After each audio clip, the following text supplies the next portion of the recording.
اور عید الفطر منائی. اور حضور صلی اللہ علیہ وسلم نے وہ عید کیسے منائی اس کی ایک جھلک میں آپ کے سامنے رکھ دیتا ہوں.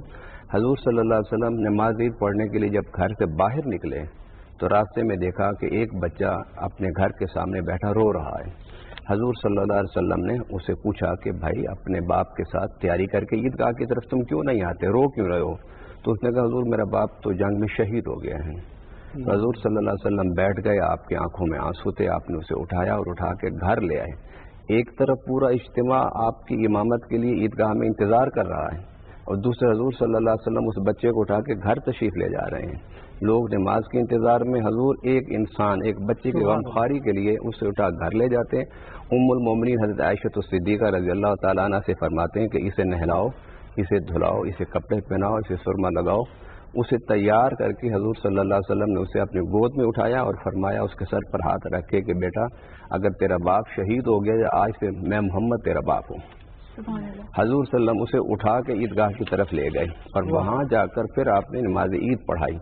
اب اسلام تو ایک سوشل دین ہے, اگر اس کو فکری دین آپ کہیں, اعتقادی دین کہیں, تو یہ سوشل سب سے بڑا دنیا میں اگر مذہب دین کوئی سوشل ایکٹیویٹیز کی دعوت دیتا ہے تو وہ اسلام ہے. حضور صلی اللہ علیہ وسلم نے ایک موقع پر فرمایا کہ اگر تم اسلام کے بارے میں سمجھنا چاہتے ہو کہ اسلام کا خلاصہ کیا ہے تو دو لفظ ہیں, ایک لفظ یہ کہ عبادت اور دوسرا لفظ خدمت.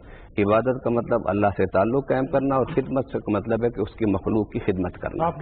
بلکہ میں تو اکثر کہتی ہوں کہ پاکستانیوں میں ایک یہ خاصیت ہے, وہ چیریٹی والا تو ہے ہی کہ وہ چیریٹیبل نیشن میں ہم لوگ بڑے اوپر ہیں کہ جہاں پہ حادثہ ہو رہا ہوتا ہے لوگ وہاں سے بھاگتے چیخ کے, پاکستانی اس طرف بھاگتے ہیں کہ ہم مدد کرتے ہیں, ہم بچا لے جان. اچھا, بڑی خوبصورت بات کی آپ نے. شعیب صاحب آپ سے میرا سوال ہے, یہ بتائیے گا پہلے جو عیدیں ہوتی رہی ہیں اور جو اب عید ہو رہی ہے اس میں فرق صاف نظر آ رہا ہے, لیکن آپ اس کے بارے میں کیا کہنا چاہیں گے؟ دیکھیں ابھی اپنا عثمان صاحب نے شعر پڑھا تھا, مشکلیں اتنی پڑی مجھ پہ کہ ایسا ہو گئی. 1985 میں کراچی میں بہت بڑا دھماکہ ہوا تھا. پہلے چھوٹا دھماکہ لوگ اکٹھے کر کے پھر ایک بڑا دھماکہ کیا گیا تھا. آج 2020 ہے, اس 35 سال میں مجھے نہیں یاد کہ ہم نے کوئی عرصہ سکون سے گزارا ہو, چاہے وہ افغان جنگ تھی اپنا اس میں جب طالبان لڑے تھے, یا یہ جنگ تھی جس میں امریکہ وہاں گھس گیا, رشیا. پاکستان چونکہ فرنٹ لائن اسٹیٹ تھی لہذا وہ سارا خمیازہ ہم نے بھگتا ہے.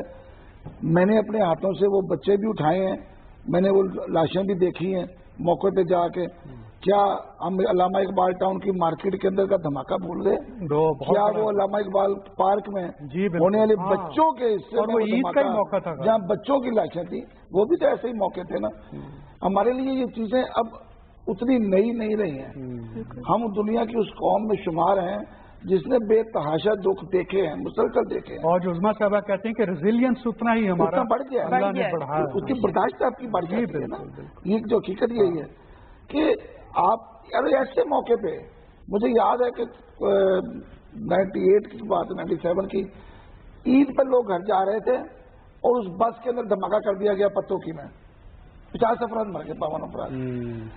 یہ عام انارکلی میں دھماکہ ہو گیا, یہ عرصہ بہت یہ ہم چیزیں, بلکہ آپ بتا رہے تھے کہ اس وجہ سے ہمارے رویوں میں تبدیلی آ گئی. نہیں, رویہ اگریشن بھی آئی ہے. ہاں, دونوں چیزیں آتی ہیں, ایک اگریشن آتی ہے آپ کے اندر اور ایک صبر بھی آتا ہے, دونوں چیزیں آتی ہیں. یہ انسان کی فطرت ہے. وہ ایک ہے کہ ہر شخص کا اپنا رویہ ہوتا ہے, کسی کے رویے میں اس کی وجہ سے اگریشن آ جاتی ہے. دیکھیں جو لوزر ہے اس کے اندر اگریشن لازمی آتی ہے, میں یہ مان ہی نہیں سکتا. اب آپ اس جہاز میں دیکھیے کہ وہ شخص جس نے اپنے بچوں کو لندن بھیجا کہ وہاں پہ وہ پڑھائی کریں گے, اچھے زندگی گزاریں گے بیوی کے ساتھ, اور پھر اس ڈر سے کہ وہاں کورونا آ گیا ہے اس نے انہیں پاکستان واپس بلایا. وہ لاہور فلائٹ آئی تو ان کو لینے کے لیے خود لاہور آیا, اور بچوں کو بیوی کو لے کے جب وہ کراچی جا رہا تھا تو گھر نہیں پہنچ سکا. ایئرپورٹ سے چند لمحے کے فاصلے پہ وہ وہاں پہ طیارے میں گر کے پوری فیملی چلی گئی. اسے کیا کہیں گے, پہنچی وہیں پہ خاک جہاں کا خبیر تھا. مطلب ایک شخص نے اپنے بچوں کو بہتر کراچی کے حالات سے نکالا تھا. یہ اللہ تعالیٰ کے فیصلے ہیں, یہ انسان کی اس میں کوئی دخل اندازی نہیں ہے. یہ فیصلے قدرت کے ہیں کہ کیا ہوگا, کب ہوگا, کہاں ہوگا. ہم نے بھی جانا ہے, کب جانا ہے یہ ہمیں نہیں پتا. اسلام میں عبادت کی بڑی اہمیت ہے، لیکن عبادت سے بڑھ کر انسانی جان کی اہمیت ہے۔ حضور صلی اللہ علیہ وسلم نے فرمایا، فقہا نے فرمایا کہ اگر آپ نماز پڑھ رہے ہیں تو نماز پڑھتے ہوئے سامنے آپ کے کوئی موذی جانور آ جاتا ہے، شیر آ جاتا ہے، سانپ آ جاتا ہے، بچھو آ جاتا ہے، اللہ یہ نہیں کہتا کہ تو نماز پڑھتے جان جاتی ہے نہیں یا رہتی ہے، فرمایا پہلے نماز توڑ کے اس موذی جانور کو مارو، اس کے بعد پھر نماز پڑھو۔ آپ نے بڑی خوبصورت بات کی اور لوگوں کو بڑا امپورٹنٹ میسج دیا ہے کہ مصلحت پہلے دیکھی جائے، اور دین میں بھی مصلحت کا بار بار اسی لیے ذکر کیا گیا کہ انسانی جان کتنی قیمتی ہے۔ عظمیٰ صاحبہ، آپ سے میرا نا تھوڑا سا ہلکا پھلکا سا سوال ہے، آپ یہ بتائیے چاند رات سے لے کر اب تک ہمارے پاس آنے سے پہلے تک آپ نے اپنی عید کس طرح منائی ہے اس دفعہ لاک ڈاؤن میں؟ پہلے تو ہم بہت محظوظ ہوئے جی، آپ کی جو سائنس اور مذہب کی جو تکرار اور ہلکی پھلکی موسیقی چل رہی تھی، کبھی بال اس طرف اور کبھی بال اس طرف، تو سوشل میڈیا میں بڑی انٹرسٹنگ قسم کی اس میں وہ آپ کو بہت تو لیکن یہ ہے کہ آئندہ سے کہ اگر ایک اور روزہ رکھنا پڑ جاتا تو بہت بھاری لگنا تھا، یہ اس قوم نے بڑی مشکل سے سہارنا تھا اس کو۔ تو آپ نے مجھ سے جو سوال کیا ہے کہ ہماری جو ایک نارمل عید ہوتی تھی اس میں تو ہمیشہ ہم لوگ اپنے بچوں کو لے کے جاتے تھے اور مہندی اور چوڑیاں اور وہ سارا قصہ آپ کو پتہ ہے وہ چلتا تھا، لیکن کل اسٹے ہوم اسٹے سیف والی ہم نے چاند رات گزاری ہے۔ پہلے تو انتظار کرتے رہے پتہ چلے تراویاں پڑھنی ہے نہیں پڑھنی، بہرحال خدا کر کے جب پتہ پڑھی ہے لوگوں نے کہا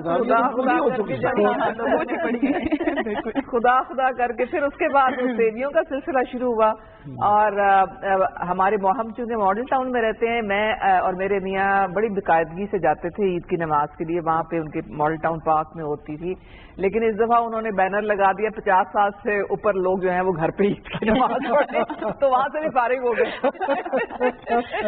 تو بس پھر صبح اٹھے، بچے جو تھے وہ انہوں نے اپنا پلان بنایا ہوا تھا کس طرح ہم نے عیدیاں بٹورنی ہیں، اور اس کے علاوہ بچوں کے علاوہ آپ کو پتہ ہے گھر کا جو سٹاف ہوتا ہے وہ ان سب کی نظریں بھی اسی پہ بلکہ میرے جو 2-3 ایسے ہیں جو کہ کرسچن کمیونٹی سے تعلق رکھتے ہیں وہ بھی آ کے لائن تہوار گزر چکا ہے، نہیں جی نہیں جی باجی یہ، تو پھر وہ آپ کو پتہ ہے کہ ان کا بھی حق بنتا ہے، اور ان کے لیے میں نے فرینکلی اسپیکنگ میں نے بالکل اپنا کوئی نہ کپڑے خریدے نہ جوتے کچھ نہیں خریدا، لیکن اپنے جو ہمارے جو گھر میں کام کرنے ان سب کے لیے جوڑے عید کے تو لازم تھے، کیونکہ آپ کو پتہ ہے یہ بھی ایک بہت امپورٹنٹ اسلام میں ہے کہ آپ نے جو لوگوں کا اپنے ساتھ جو خدمت آپ کے کریں ان کا خیال رکھنا ہے۔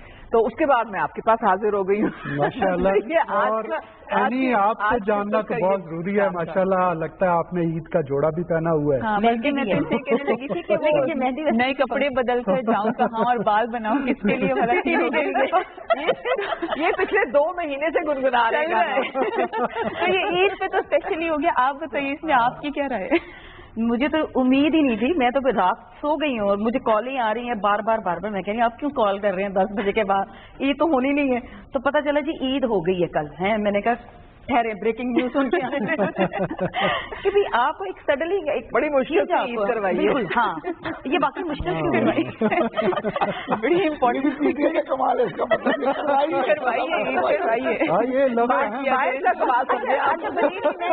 یہ لفظ ہے میں بڑی مشکل سے کروائی نہیں میں اس حق بھی ہوں کہ اگر ہم باقی ساری چیزیں والے ہارنے والے نہیں ہیں، بڑے عزم والے وہ ہارے، ہم تو چاہتے ہیں کہ باقی رہے، اگر ہم سعودیہ کے ساتھ کرتے ہیں تو کیوں نہیں عید ہم کرتے؟ صحیح نہیں، وہ میرا خیال علامہ صاحب بتائیں گے کہ اس میں یہ ہے کہ چاند دیکھ کر عید کی جائے گی، علاقے میں یہی کہا جاتا ہے، میرا خیال یہ صحیح ہے، مل جل کے ڈیسائیڈ کریں سارے پورے پاکستان نے مل جل کے کر لیے عید، چلیے علامہ صاحب کی دیکھ لے لیں پھر، ورنہ ایک پوپل زئی صاحب کی عید ہوتی ہے پھر اس کے بعد عید، ان کے تو 30 روزے پورے ہوئے ہیں۔ جی علامہ صاحب، میرا خیال ہے میری وہ بات اثر کر گئی، میں نے کہا جس کا شعبہ اسی سے پوچھا جائے۔